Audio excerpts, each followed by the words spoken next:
네, 이것이 계시록이다. 이제 네 번째 시간. 네, 오늘은 천년왕국설에 대한 비교를 해보겠습니다.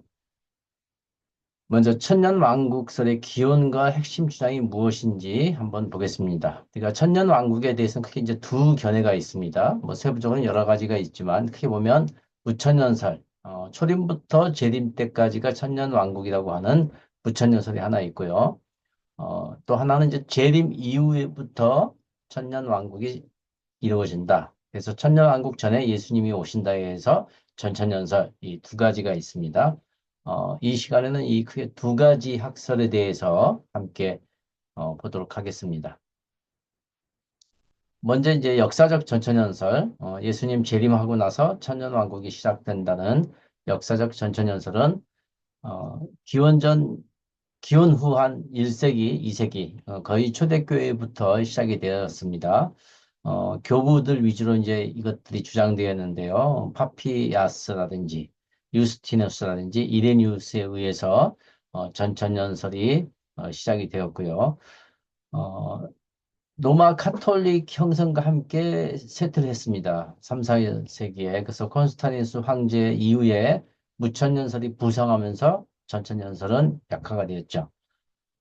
그런데 이제 이것이 19세기에서 20세기에 다시 부활을 했는데, 이제 대표적인 학자는 조지 엘드 레드, 존 파이퍼, 이제 이런, 어, 개혁주의 그 학자들에 의해서 다시 부활이 됐습니다.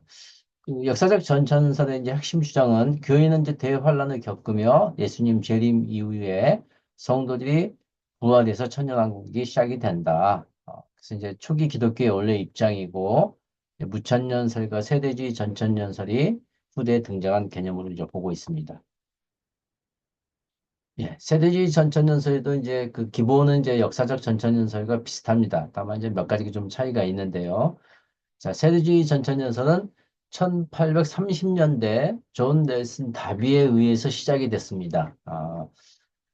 보통 이제 그 세대주의라고 하는 것은 성경은 이제 세대별로 구분했다고 해서 세대주의라고 하고요. 이스라엘과 교회를 구분하고, 이 전천년설과 크게 다른 것은 환란전 휴거라는 개념을 처음으로 제시를 했습니다.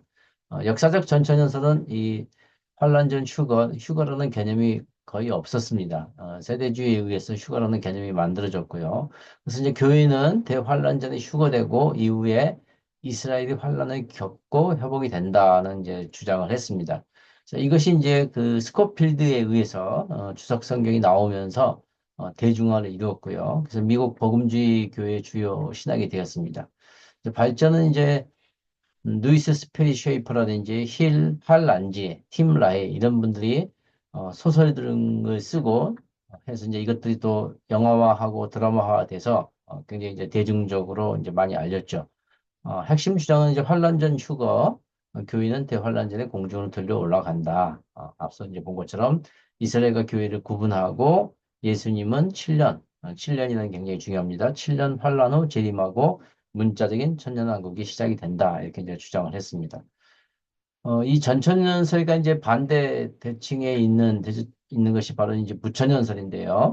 이제 이들은 계시록 20장의 천년왕국이 지금 교회 시대의 천년왕국이 어, 시작이 된 것이다. 이렇게 보고 있는데, 자, 이것을 이제 주장한 사람은 이제 아우구스티누스라고 하는 분에 의해서 하나님의 도성이라는 책에서 천년왕국이 이제 등장했습니다. 자, 천년왕국은 교회의 현재 시대를 의미하고 예수님의 재림과 함께 영원한 하나님의 나라가 도래한다 해서 이제 로마 카톨릭의 공식 입장이 되었는데, 이제 이것이 이제 나오게 된 큰 배경이 로마 카톨릭의 그 교황이 이제 전 세계를 거의 다스리다시피 한 이제 그런 시기에 등장이 됐습니다. 그래서 교황이 잘 다스리고 있기 때문에 이것이 바로 지상낙원 천년왕국이다, 라고 이제 주장을 하는 것입니다. 자, 이것이 이제 확장된 것은 이제 그 종교개혁 이후에도 그 마르틴 루터라든지 잔 칼뱅에 의해서 이것이 그대로 이어왔습니다. 우리 개신교회도. 그래서 현재 개혁주의 신학과 개신교회에 널리 퍼져 있고요. 대다수가 이제 이 무천년설을 믿고 있죠. 또 이제 개혁주의 신학자들인 루이스 볼코프라든지 거기에 이제 조직 신학에서 무천년설이 체계화되어 있고 스프롤 이제 이런 분들의 강력하게 지지를 하고 있습니다. 자, 이 무천년설의 주장은 이제 천년왕국이 문자적인 것이 아니다. 상징적인 것이다. 그래서 현재 교회 시대가 지금이 바로 천년왕국이다. 그리고 예수님이 재림하면 최후 심판이 이루어지고 이제 영원한 하나님의 나라, 신천신이라고 하죠. 그 하나님의 나라가 시작이 되기 때문에 자, 전천년설은 네, 이제 그 문자적인 해석은 옳다. 이렇게 이제 얘기를 하고 있습니다. 자, 그렇다면 이제 먼저 천년왕국의 개념이 뭔지 한번 살펴보겠습니다. 이제 대부분 이제 전천년설의 개념이죠. 이제 무천년설은 특별한 이제 어떤 그 천년왕국이 없다고 하는 주장이기 때문에 자, 무천년설이 주로 주장하는 건데 가장 중요한 것은 이제 이 땅에서 천년왕국이 시작이 된다. 그리고 천년왕국이 시작하기 위해서는 반드시 마귀 사탄이 무적에게 갇혀야 된다. 그리고 이 땅에서 천년 왕국이 시작했기 때문에 왕이 있어야죠. 그래서 계시록 20장에 나오는 세 종류의 사람들이 천년 동안 왕 노릇을 한다, 통치를 한다. 이렇게 이제 보는 견해고요. 그리고 이제 이 천년 왕국이 끝나는 즈음에 다시 한번 사탄이 풀려나서 마지막 전쟁을 하고 이제 고가 마곡의 전쟁이라고 하죠. 그러고 이제 영원한 신천신지가 생긴다라는 것이 이제 기본 개념입니다. 이 천년 왕국에 대해서 계시록에서는 뭐라고 얘기하는지 방금 설명한 부분들을 이제 말씀 함께 보겠습니다.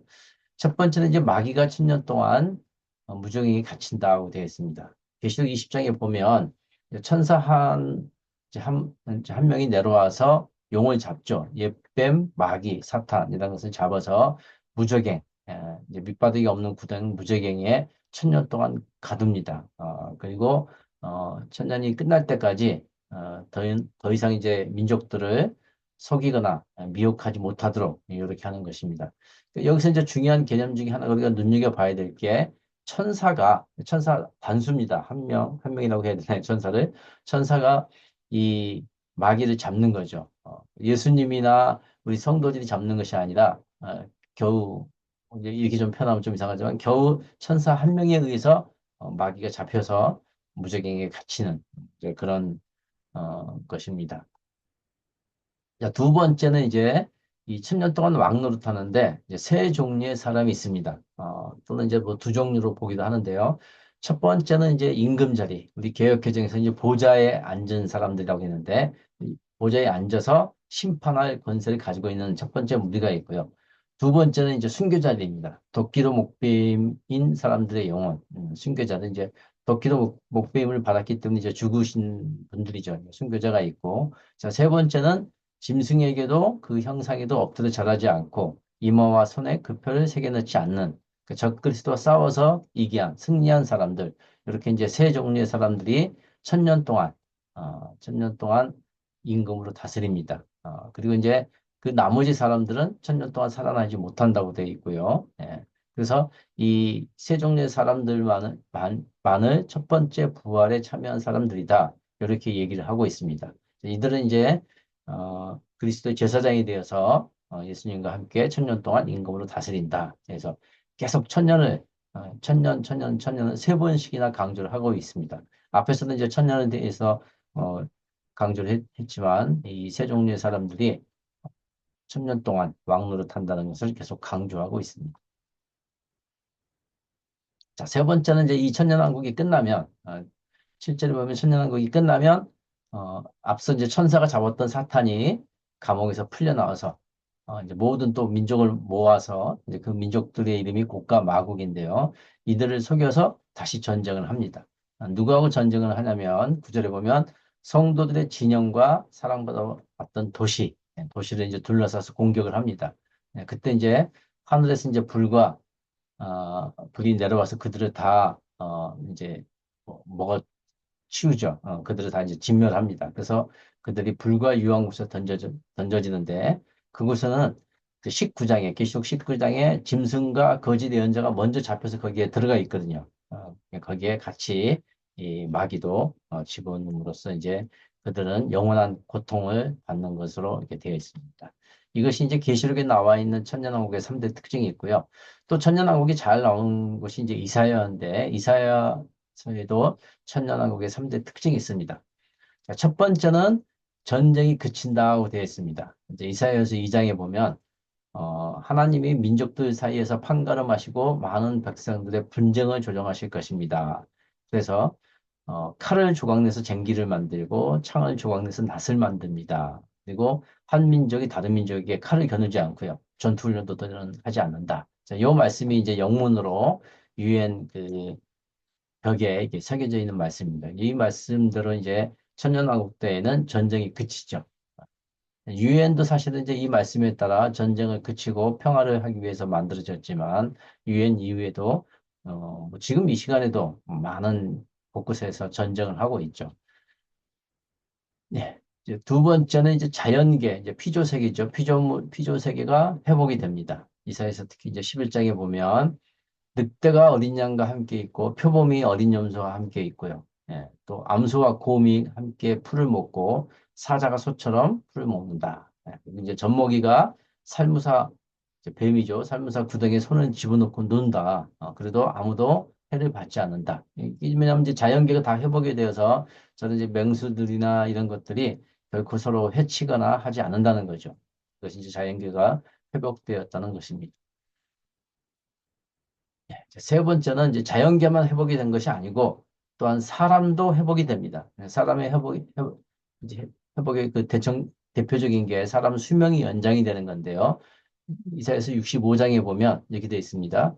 거기에는 며칠밖에 못 사는 젖먹이는 더는 없을 것이다. 자기 살 날, 이제 다 자기가 그 살아야 될 날들이 있는데 그 날들을 채우지 못하고 죽는 노인은 없다. 그래서 이제 100세 죽으면 소년이라고 부른다.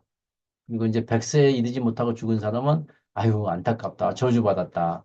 뭐 이제 이렇게 얘기할 정도고요. 또 사람들이 자기가 집을 짓고 포도를 일구는데 지금은 그것들을 다 다른 이제 악한 세력들이 뺏어가고 이러는데 거기에는 이제 그런 것이 없다는 거죠. 자기가 지은 집에 자기가 살고 자기가 일군 포도 열매를 본인이 먹게 된다. 이제 이것이 평화가 이루어지고 모든 자연계가 회복이 돼서 서로가 서로를 죽이는 양육 강식이 아닌 세계. 이것이 이제 그 이사야서 얘기하는 천년 왕국입니다. 자, 이렇게 이제 그 천년 왕국에 크게 6가지의 특징이 있는데 이제 우리가 앞서 본 것처럼 계시록은 주로 이제 천년 왕국의 왕이 누구냐 그리고 어떻게 다스리냐에 대한 부분들을 얘기를 했습니다. 그러기 위해서 마귀가 반드시 감금이 돼야 되고 그 상태에서 천년 동안 이제 임금을 하고 그 천년왕국 끝에는 마귀가 처형되는 이런 세 가지의 특징이 있고요. 이사야에서는 이제 백성들 위주로 주로 이제 기술이 잘 되어 있는데요. 이제 전쟁이 그치고 자연계가 회복이 되고 사람도 회복이 된다. 그래서 이제 천년왕국은 이렇게 6가지 특징을 가지고 있다. 이렇게 이제 볼 수가 있습니다. 자, 그렇다면 이제 전천년설과 무천년설을 좀 구체적인 내용들을 한번 비교를 해보고 또 제가 믿고 있는 성경적 천년왕국설은 또 어떤 것인지 한번 나눠보도록 하겠습니다. 자, 이제 앞서 본 것처럼 무천년설은 예수님 초림부터 재림 때까지가 천년왕국이다. 그렇기 때문에 천년이라는 것은 어떤 문자적인 기간이 아니고 상징적인 기간이다. 이렇게 보고 있고요. 전천년설은 이제 예수님이 오신 이후에 천년왕국이 시작이 되고 그 천년이라는 기간도 문자적이다. 이렇게 보고 있습니다. 제가 이제 믿는 성경적 전천년설은 이 천년왕국의 그 시기, 위치는 전천년설하고 같습니다. 그러나 이 기간이 천년이라는 것은 실제가 아닌 상징적인 기간이다. 이렇게 보고 있습니다. 왜냐하면 이제 천년이라는 것은 사람에게 있어서 영원과 같은 기간이거든요. 이 사람 중에 가장 오래 사는 사람이 이제 무드셀라가 969살을 살았거든요. 천년을 다 채우지 못했습니다. 그래서 천년이라는 것은 그렇게 우리 인간의 한계를 뛰어넘는 기간. 그래서 이제 영혼과 같은 세계죠.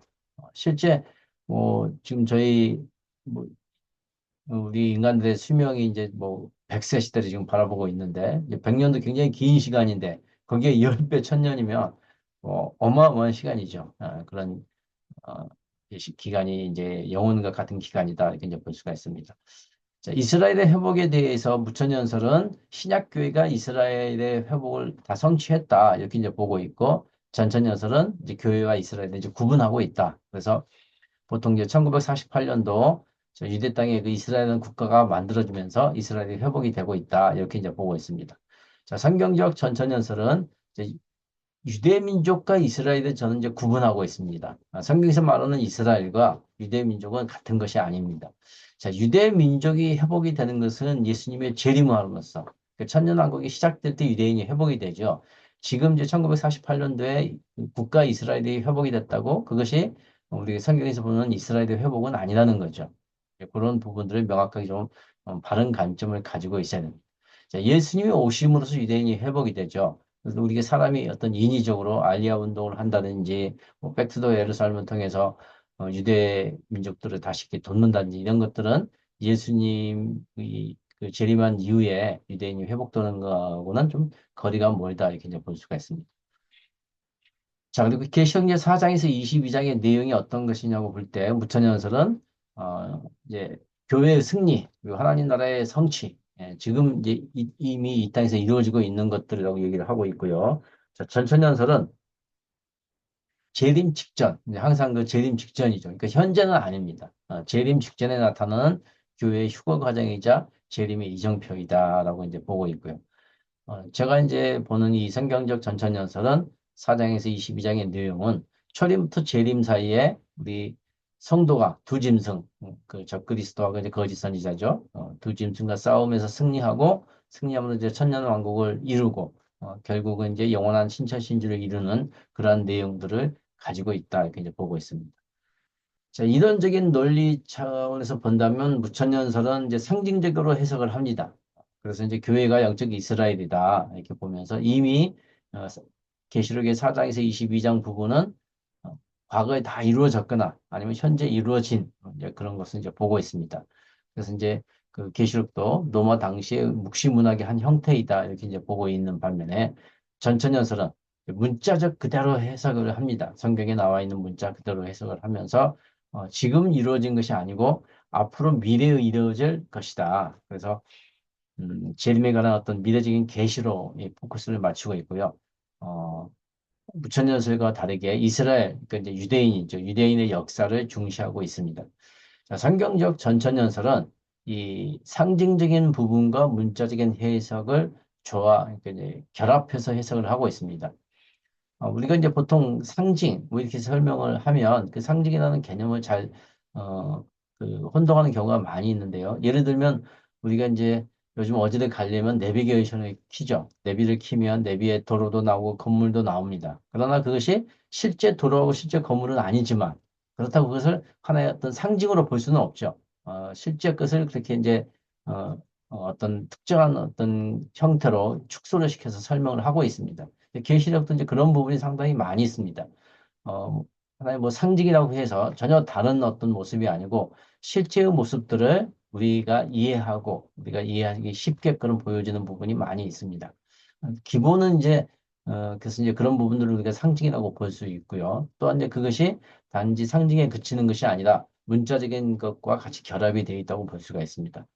또 이제 이 계시록의 내용이 과거에 다 이루어졌거나 앞으로 미래에만 생길 일들이 아니고 계시록 안에는 과거도 있고 현재도 있고 미래도 있습니다. 전 역사를 다 통틀어서 얘기를 하고 있습니다. 주로는 이제 예수님 초림부터 예수님이 다시 오셔서 천년왕국과 새하늘과 새 땅을 이루는 그 부분들이 계속 반복돼서 설명되고 있고요.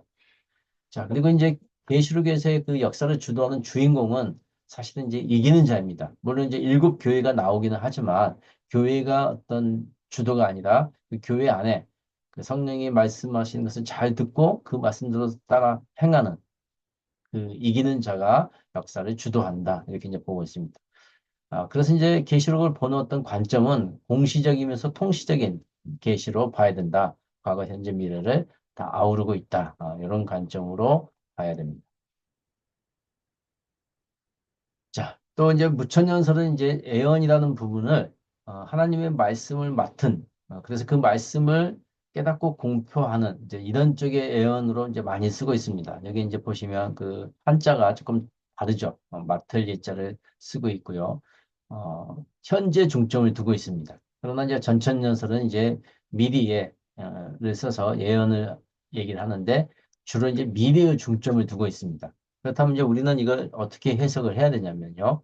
우리는 이제 미래를 꿈꾸죠. 천년왕국을 꿈꾸고 신천신지를 꿈꾸는데 그것을 꿈꾸기 때문에 우리는 현재의 삶에 더 가치를 두는다. 현재의 내가 어떤 삶을 사느냐에 따라서 미래가 결정되기 때문에 그렇습니다.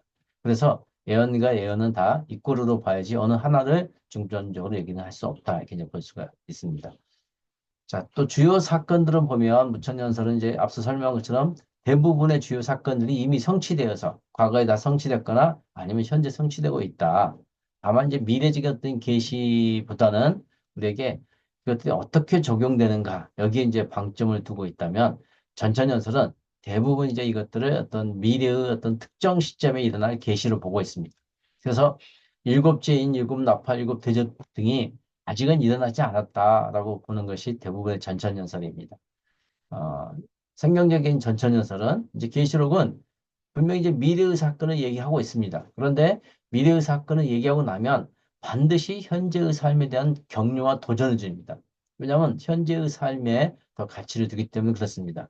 그리고 또한 이렇게 과거, 현재, 미래의 사건이 계속 반복되고 중첩되어서 나타납니다. 왜냐하면 현재의 삶에 격려와 도전을 주기 위해서 계속 반복해서 설명을 하고 있습니다.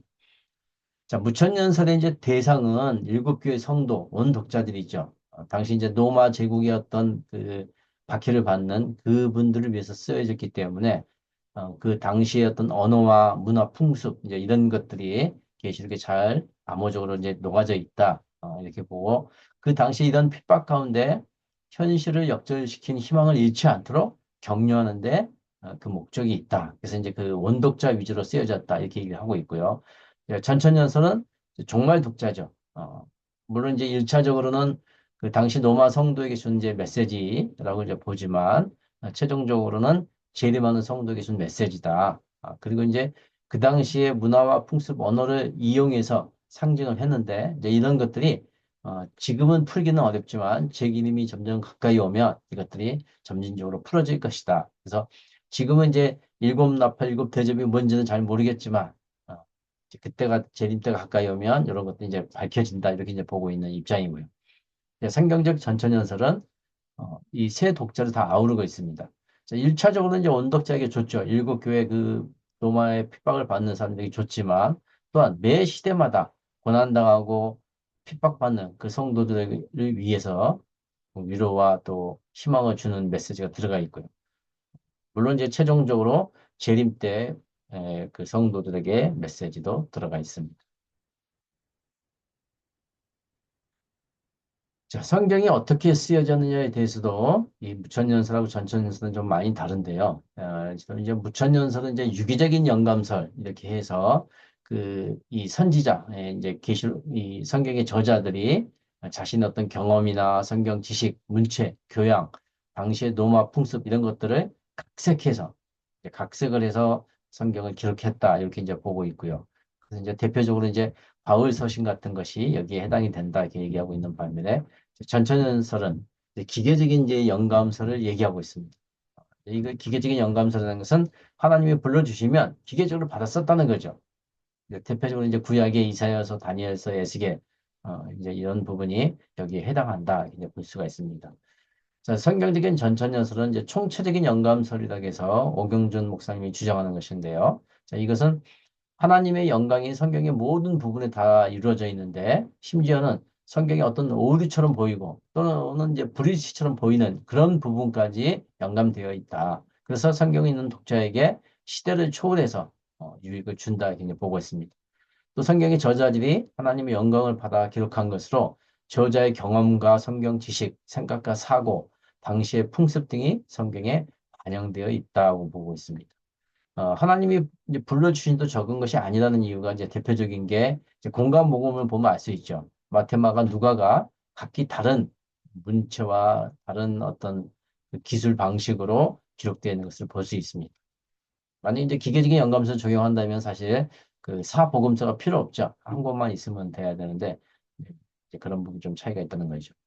또 이제 그 요한계시록의 저자가 누구냐 하는 부분에 대해서도 이제 부천연설은 전통적으로 이제 사도 요한을 얘기하고 있지만 이제 최근 들어서 그 사도 요한은 아니고 동명의 장로 요한일 것이다. 왜냐하면 요한복음하고 요한계시록의 문체가 다르고 문법이 다르다. 이렇게 이제 주장하는 사람들이 있습니다. 전천연설은 이제 사도 요한이라고 그러고요. 성경적인 전천연설도 사도 요한으로 보는데, 자, 보통 이제 요한이 구슬하고 어떤 대표자가 정리를 했을 것이다 이렇게 얘기하는 분들이 있는데, 이제 그렇게 되었음에도 불구하고 이 계시록이 어떤 정경으로서의 어떤 권위나 내용 등에는 등의 문제가 없다. 저는 이렇게 이제 보고 있습니다. 자, 인나팔 대접, 이제 계시록의 이제 핵심 이제 세 가지의 사건인데, 자, 이 사건에 대해서도 무천연설은 삼중 재앙이다. 그래서 이제 동일한 사건이다. 이렇게 이제 보고 있습니다. 그래서 이 삼중 사건은 어떤 이제 시간이 흘러감으로써 이제 인보다는 나팔보다는 대접이 더 강도가 세고 범위가 넓어지는 이제 이런 성격을 가지고 있다. 그리고 이 자체는 하나의 상징적인 모습이다. 이렇게 이제 보고 있습니다. 자, 전천연설은 이 세종의 심판이 각기 다른 심판이고, 보통은 이제 인심판 다음에 나팔심판, 나팔심판 다음에 대접심판, 이렇게 이제 순차적으로 일어나는데, 일어나는 것이 문자적으로, 실제적으로 일어난다. 다만, 아직 일어나지 않는 미래의 사건이라고 이렇게 얘기하고 있습니다. 자, 성경적인 전천연설에서는 이제 2 플러스 1 사건이다. 이제 뭐냐면, 인하고 나팔은 같은 사건을 다른 개념으로 설명한 거고요. 이제 대접은 인하고 나팔은 좀 성격이 다르다. 이제 볼 수가 있습니다. 이제 보통 이제 우리가 인, 나팔, 대접 이 전부를 재앙이나 심판으로 보는 것은 사실 개념의 오류이다. 왜냐하면 전부 재앙이나 심판만이 있는 것이 아니기 때문에 그렇습니다. 그래서 재앙이나 이제 심판의 내용들을 구분하기 위해서 일곱 나팔 안에 보면 화라는 것으로 구분해서 표시를 했습니다. 다섯째 나팔부터 이제 화를 집어넣어서 앞에 나팔에 이루어진 거하고 다른 이제 구분을 하고 있습니다. 자, 이는 무엇이냐면 하늘 차원의 복음 역사로서 교회 시대에 일어난 사건들을 설명하고 있다면 나팔은 이게 이제 반대적인 차원에서 땅 차원에서 반복음의 역사, 복음에 반대되는 역사가 교회 시대 동안 어떻게 이루어지는지를 설명하고 있습니다. 이제 이와는 다르게 대접은 이 나팔 사건이 교회 시대 동안 이 기간이 지금 2000년이 흘렀는데요. 그 2000년 동안 일어난 그 사건들에 대한 하나님의 보응이다, 보복이다. 그런데 이것이 일어나는 사건은 어, 후 3년 반 동안에 집약적으로 이루어지는 것이 바로 대접이다. 그래서 대접은 하나님의 진노고 어린 양의 진노이다. 이렇게 이제 보고 있습니다. 이걸 그림으로 이제 설명하면 이제 전천년주의는 이제 일곱 인, 일곱 나팔, 일곱 대접이 이제 미래의 사건이죠. 보통 이제 저 위에 있는 첫 번째 로마 박해 때부터 일곱 인이 시작됐다는 주장도 있고요. 또 1948년도 이스라엘이 독립하면서부터 일곱 인이 시작됐다 이런 주장도 있지만 대부분의 주장은 아직 인이 떼어지지 않는 지금 현재에서 볼 때 아직 다 미래의 사건이고 인이 끝나고 나면 그다음에 나팔이 끝나고는 대접이 이루어진다 이렇게 보고 있고요. 무천연설은 이제 초림부터 재림 때까지의 인, 나팔, 대접이 다 펼쳐져 있는 거죠. 펼쳐져 있고 부러져 있고 쏟아져 있습니다. 다만 인에서 나팔, 나팔에서 대접으로 가는 것이 강도가 세지고 범위가 넓어진다. 이렇게 이제 보고 있습니다. 그래서 이거에 대해서 이제 저는 성경적인 전천에서는 어떻게 보냐면요. 자, 이는 첫째 인부터 넷째 인 때까지는 교회 시대 때 다 이제 펼쳐져 있는 거고요. 사실은 이제 다섯째 인까지 다 펼쳐져 있습니다. 그래서 이제 첫째 인의 흰말은 성도를 뜻하고요. 둘째 인 다른 붉은 말은 이제 불신앙자, 셋째 인의 검은 말은 거짓 선지자, 넷째 인의 청황색 말은 이제 박해자. 이렇게 이제 네 종류의 말이 있는데요. 이 교회 시대는 이렇게 이제 네 종류의 말들이 1대 3으로 흰말 대 나머지 세 말이 싸우는 바로 그러한 시대라 이렇게 볼 수 있습니다. 실제 우리가 이제 그 인류의 모든 사람들은 이 세 말 중에 한 마리에 속하죠. 여기에 어, 반드시 어떤 한 말을 타고 있습니다. 그래서 어, 하나님을 믿지 않으면 이제 붉은 말을 타고 있고요. 하나님을 믿는다고 얘기를 하면서 속이는, 미혹하는 세력들은 이제 거짓 선지자, 검은 말을 타고 있고, 또, 이 성도들을 적극적으로 박해하는, 죽이고 박해하는 말은 청황색 말을 타고 있습니다. 지금은 특별히 이 검은 말 시대라고 이제 볼 수가 있습니다. 자, 이제 나팔 차원에서 본다면, 이제 일곱 나팔도 초림 예수님 그때부터 다 부러져 있습니다. 그래서 첫째 나팔, 둘째, 셋째, 넷째까지. 그래서 지금 다섯째 나팔까지 이미 다 벌어져 있고요. 자, 다섯째 나팔이 이제 황충이가 등장하는데, 이제 메뚜기 떼라고 하는 그 황충이가 바로 셋째인 검은 말과 대응점에 있는 바로 이제 그러한 존재입니다. 거짓 선지자. 그래서 지금 현재는 검은 말 시대 또는 황충이 시대 이렇게 이제 볼 수가 있습니다. 그리고 이제 마지막 큰 전쟁이 이루어지고 나면 마지막 한 일회가 시작이 되는데요. 이 마지막 한 일회는 크게 이제 두 가지로 나눠져 있습니다. 앞에 전반부는 성도 환란기고요. 뒤에 후반부는 이제 어린 양 진노기 이렇게 이제 나눠져 있는데 두 개가 이제 성격이 완전히 다릅니다. 전 3년 반은 이제 보통 우리가 환란이라고 하고 우리 성도들이 환란을 받는 핍박을 받는 시기입니다. 여기에 이제 해당하는 인은 다섯째 인이고요. 이제 나팔은 여섯째 나팔 이렇게 이제 볼 수 있고 이제 어린 양 진노기는 이제 하나님 어린 양이 이 성도들을 박해하고 핍박하는 세력에 대해서 진노하는 시기입니다. 보통 이제 그래서 후 3년 반 얘기를 하고 있고 이는 여섯째 인, 나팔은 일곱째 나팔 이렇게 이제 거기에 해당한다고 볼 수 있습니다. 자, 일곱째 나팔을 이제 열면 거기에 이제 일곱 대접이 나오죠. 그래서 일곱 대접은 어린 양 진노에 다 해당이 됩니다. 다만 이제 첫째 대접, 둘째 대접, 셋째 대접을 쭉 보면은 나팔하고 내용이 유사합니다. 그 대상들이 같습니다. 왜 그러냐면 이 나팔은 반복음 역사라고 했습니다. 이 반복음 역사를 에 대한 하나님의 진노이기 때문에 거기에 상응하는, 대응하는 그런 모습들을 볼 수가 있습니다. 그래서 인나팔 대접을 우리 역사에 펼쳐보면 이런 모양으로 되어 있다고 볼 수가 있습니다. 자, 전염한국수 이제 계속 비교를 해보면 이제 대표적인 게 이제 7년 대환란이라는 것이 있는데요. 이제 이거에 대한 각자의 주장하는 바를 보겠습니다. 자, 무천년설은 이제 실현된 종말론에서 사실 7년 대환란이나 어떤 특정한 시간, 뭐 이런 기간이 있다고 보지는 않습니다. 왜냐하면 교회 시대에 대박해와 대환란이 동시에 있다고 보고 앞서 본 것처럼 인나대, 인나팔 대접의 상징 이 삼중 재앙은 상징적이다, 영적인 박해다 이렇게 이제 보고 있습니다. 전천년설은 이제 이걸 이제 대환란으로 보고 있는데 역사적인 전천년설은 다만 7년이라는 것을 쓰지는 않습니다. 대환란은 있기는 하는데 그것이 7년은 아니라고 보고 있고 세대 전천년설에만 7년 대환란을 주장하고 있습니다. 왜냐하면 이제 다니엘서에 나오는 72대를 인용하고 있기 때문에 그렇습니다. 자, 성경적인 전천년설에서는 이제 마지막 한 일회가 남아있다. 이렇게 이제 보고 있습니다. 물론 이제 한 일이기 때문에 이제 7년이라는 기간을 인정하는데, 다만 이 기간이 둘로 나눠져 있다. 그래서, 우리 이제 교회 시대 때를 어떤 소환란기라면, 전 3년 반은 이제 성도 대환란기, 이렇게 이제 볼 수가 있습니다.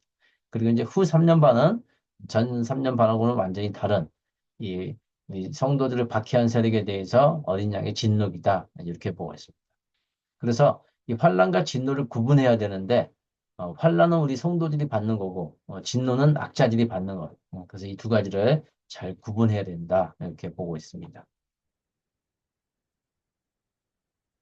자, 적그리스도에 대해서도 무천년설은 무적그리스도 이렇게 이제 보고 있습니다. 왜 그러냐면은 어떤 적그리스도가 특정한 개인이 아니고 이제 사탄이 사용하여 교회를 박해하는 어떤 세력의 총칭이다 이렇게 이제 보고 있는 것입니다.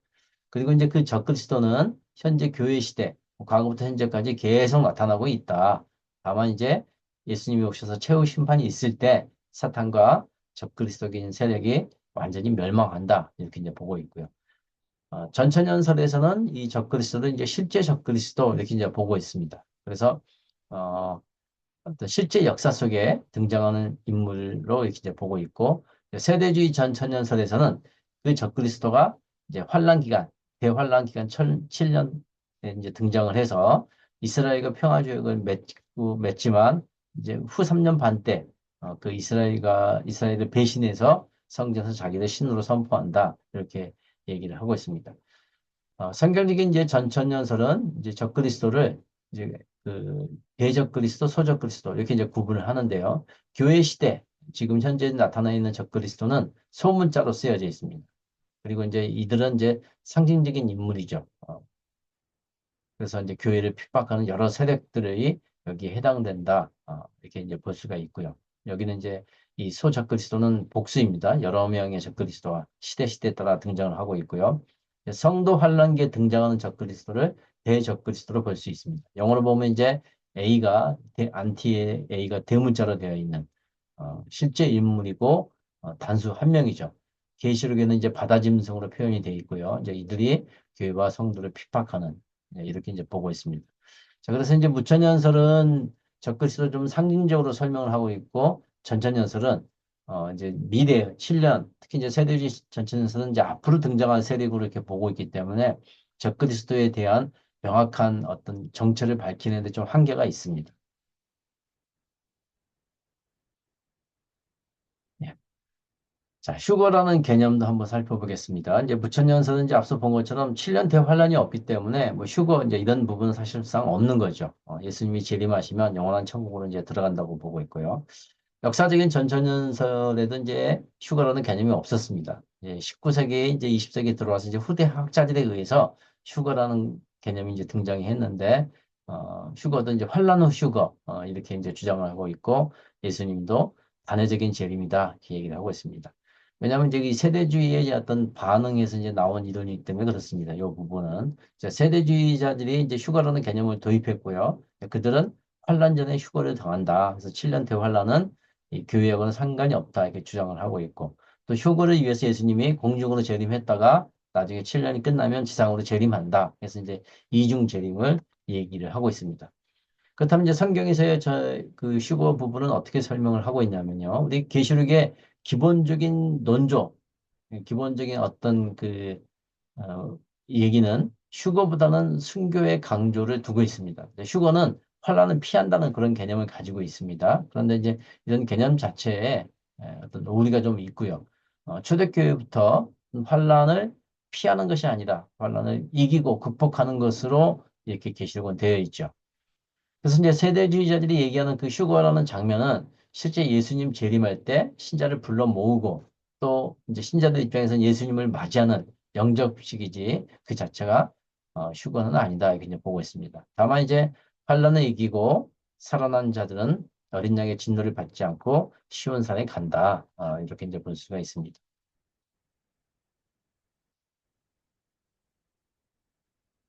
자, 그리고 이제 우리가 이제 구원과 상급에 대한 개념들도 서로 좀 약간 좀 다른데요. 이제 무천연설은 구원과 상급은 같다. 이거 구원받은 사람은 전부 다 영원한 천국으로 들어간다. 예수님 재림하시면 이렇게 이제 보고 있는 반면에 전천연설은 구원과 상급을 좀 다르게 보고 있습니다. 그래서 환란을 이겨낸 자만이 상급을 받는다고 보고 있고요. 이제 세대주의자들은 약간 이제 무천연설과 비슷한 개념입니다. 이제 구원과 상급을 거의 동일하게 보기 때문에 환란 전에 교회와 모든 신자들이 다 휴거된다. 이렇게 이제 보고 있습니다.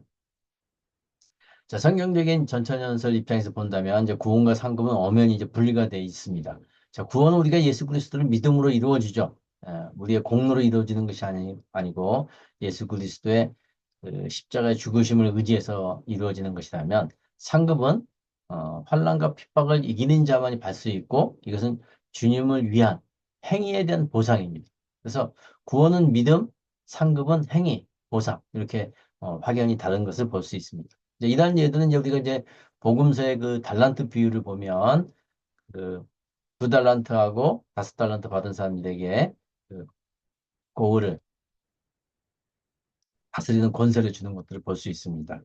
또 바울의 이제 그 5대 월기관이라든지 계시록의 일곱 교회 이기는 자에게 주는 상급 이렇게 이제 보면 어떤 이 전체 믿는 자의 무리가 있다면 그 안에서 특별히 어떤 행위를 한 어떤 조건들을 잘 갖춘 사람들만 받는 것이 상급이다, 상이다 이렇게 이제 볼 수가 있습니다. 자, 그렇다면 어떤 천년왕국설이 더 성경적인지 한번 그 장단점 한번 비교를 해보겠습니다. 자, 무천년설의 이제 장점은요, 성경 전체 어떤 을 조화롭게 이루고 있고요. 또 신학적인 관점에서 어떤 일관성을 잘 유지하고 있습니다. 또 이제 교회가 하나님 나라의 중심이라는 그런 어떤 전통적인 것과 잘 부합이 되는 반면에 단점으로는 이제 천년왕국을 이제 문자적으로 보지 않죠. 영적으로 이제 보고 있기 때문에 어떤 신앙의 어떤 동기가 약해질 수가 있고요. 또 재림과 심판을 이제 하나의 사건으로 봄으로써 정말로 좀 기대감이 약해지는 이런 단점이 있습니다. 반면에 이제 역사적인 전천연설은 이제 우리 초대교회 교부들의 가르침을 일치하고 있기 때문에 어떤 전통성을 유지하고 있고요. 또 이제 어떤 문자적으로 해석을 하고 있기 때문에 교회의 어떤 환란 통과 가능성을 인정하면서 어떤 현실적인 신앙 준비를 강조하고 있습니다. 다만 이제 이 역사적인 전천연설의 단점이라고 하면 천년왕국이 이제 지상에 실현된다는 점에서 어떤 신학적인 종말론과는 좀 조화시키기 어려운 부분이 있고요. 또 교회가 이제 환란을 통과해야 된다는 점에서 성도들에게 두려움을 주죠. 이제 천년왕국 후에 다시 사탄이 활동한다. 이제 이런 면에서 어떤 종말론적인 긴장감을 약화시키고 있습니다. 자, 세대주의 전천연설은 이제 성경의 예언을 매우 이제 구체적으로 해석을 하죠. 그리고 이제 교회와 이스라엘을 구분하고요. 그래서 어떤 사건들이 터지면 세대주의 전천연설은 이 사건이 어디에 해당하는 사건이다 이렇게 이제 얘기들을 많이 하십니다. 또 이제 대환란 전에 교회가 휴거된다는 개념으로 환란은 이제 우리 교회하고 상관이 없다. 그러니까 이제 성도들에게 참 소망을 주죠. 우리는 환란 받지 않고 다 휴거된다. 이런 이제 장점이 있는데 다만 이제 19세기 이후에 등장한 해석이기 때문에 역사적인 어떤 전통성하고는 좀 거리가 좀 멀고요. 또 교회하고 이제 이스라엘은 너무 이제 구체적으로 이제 구별을 하다 보니까 신학적인 어떤 일체성을 약화시키고 또 이런 휴거라든지 이런 개념이 어떤 성경적인 근거가 불충분하다. 이렇게 이제 볼 수가 있습니다. 자, 그렇다면 대우환란 시 마지막에 있는 이제 그 마지막 한 일에 그 대우환란 시에 과연 적합한 전천연수는 어떤 것이냐라는 것을 한번 이제 보겠습니다. 그러기 위해서 이제 대환란 시에 어떤 특징이 있는지를 이제 보면은요. 첫 번째 이제 교회는 참된 교회는 다 지하로 숨고 배교한 교회만 이제 살아남는 이제 그런 시대가 올 거고요. 또한 이제 적그리스도가 세계 총통으로 등장해서 모든 민족과 사상과 이념의 어떤 종교적인 어떤 갈등과 분열을 다 해결하고 평화를 제공합니다. 대신 이제 자신을 신으로 섬길 것을 요구하는 것이죠. 그래서 이제 성도들은 참된 성도들은 이제 핍박을 받고 많은 숫자의 성도들이 순교하거나 또 이기는 자들은 성령의 능력으로 적그리스도와 싸워서 이기는 바로 이제 이런 세 가지의 방면의 큰 특징들을 가지고 있습니다. 그렇다면 이렇게 세 가지의 특징들을 가지고 있는 것을 어느 설이 잘 설명을 할 수 있는지 한번 여러분들이 한번 판단해 보시기 바랍니다. 이제 첫 번째 그 무천연설은 현실적인 시각에서 보면 종말을 기다리기보다는 현재 영적 싸움에 강조를 하고 있고요. 교회의 어떤 지속적인 싸움, 이런 부분들을 강조함으로써, 상징적 해석을 통해 지나친 종말론적 불안감을 방지하는 장점은 있죠. 다만 이제 적그리스도의 실체에 대한 구체적인 대응이 약합니다. 왜냐하면 이제 실제 적그리스도가 없다고 보고 어떤 상징적인 존재라고 보기 때문에 그렇죠. 또 미래적인 어떤 위기 상황에 대한 준비가 부족합니다. 그리고 예언적 경고의 강도가 상대적으로 약하기 때문에 신앙적인 긴장감이 없죠. 사실 이제 부천연설을 믿으면 평안하죠. 모든 세상에 평안하게 가다가 마지막 때에 있으면 짠 오신다. 이제 이런 특징을 가지고 있고요. 자, 역사적인 전천연설의 장점은 이제 성경적 근거가 탄탄하죠. 적그리스도의 어떤 실제와 환란을 이제 대비하고 있고요. 또 신앙의 경각심을 높입니다. 그래서 성도들이 대환란을 준비하고 잘 인내하도록 강조하고 있고요. 또 이제 교회 중심적으로 해석을 해서 교회가 마지막까지 어떤 신앙을 지켜야 하는 공동체적인 대비를 가능하게 하고 있어요. 다만 이제 단점은 이제 성도들이 환란을 직접 겪어야 한다. 아니 무섭죠. 두려움을 조성하죠. 네. 것이 있고 또 어떤 이제 천년왕국이 지상에 이루어진다고 보지만은 그 과정에서 여러 가지 변화에 대한 실질적인 설명이 좀 부족합니다. 또 성도들의 생존과 신앙 유지에 대한 구체적인 방안이 좀 모호할 수는 있습니다. 자, 여기에 비해서 이제 세대주의 전천연설은 우리 성도들에게 희망을 줍니다. 왜냐하면 대환란이 있는데 그 대환란 전에 휴거를 하기 때문에 우리 성도들은 두려움을 가질 필요가 없다. 이제 이런 차원에서는 약간 이제 무천연설하고 같죠. 뭐 편안합니다. 느긋합니다. 다만 이제 적그리스도의 실체에 대한 구체적인 설명을 제공하고 뭐 세계 정부가 어떻게 되느니 육륜표가 뭐니 막 이런 부분들을 많이 강조를 하고 얘기를 합니다. 그래서 이제 많은 그 이단들이 사실 세대주의 전천연설을 베이스로 많은 이단들이 나오고 있죠.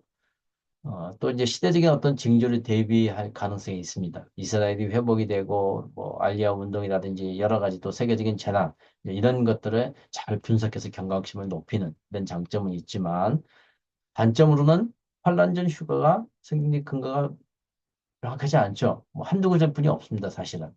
성경 전반적인 또 흐름도 아니고, 그러다 보니까 또 만약에 환란 전에 휴가되지 않고 준비되지 않은 성도들에게는 아마 큰 충격을 줄 가능성이 있습니다.